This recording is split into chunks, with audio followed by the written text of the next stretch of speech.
سلام بچه ها، چطورین؟ یو برای بچه چطوری؟ من صبحانه آمدیم تو این ویدیو بهترین اتچمنت های کالاف رو به شما بگم تو سیزن 12 هم شاید گفتم سیزن 12 ببینیم بچه این اتچمنت دیل خداست خیلی خوبه. ببینین این اولی، دومی، سیومی، چهارمی.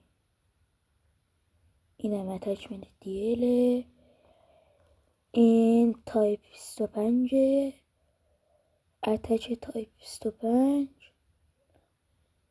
بعد ببینین اتچمنتو، فقط اتچمنتو اینو بریم بزنین. اینم M13 متیک پوز نمیدم بچه، میگم M13 فنک. اینم فنک است. اینم PP19 هست. ببینین هرچی که اتچمنت بهترین هست توی این سیزن 11 به شما میگن. بعدن این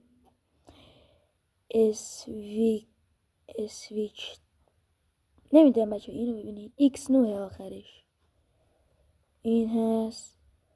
اتچمنتش هم این هست، اینم خوبه.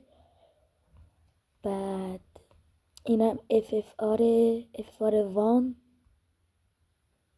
ببینید خوبه. اینم اتش من دارم، من هنوز دارم استفاده میکنم. اینم LK24 اینم خوبه. تمام نه هست. اینم CBR4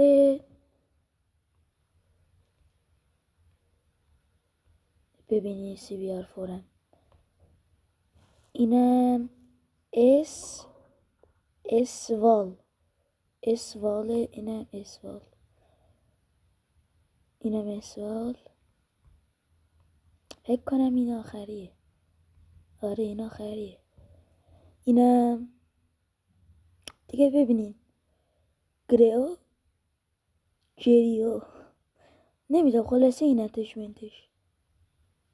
بله بچه، این بود از اتچمنت های ما. بچه ها یک گلی هم داده بودم به شما که اتچمنت چی میگم اتاق گیمینگ هم گلش رو داده بودم به زودی میاد. و بله بچه ها، تا ویدیوی بعد، خدا نگهدار.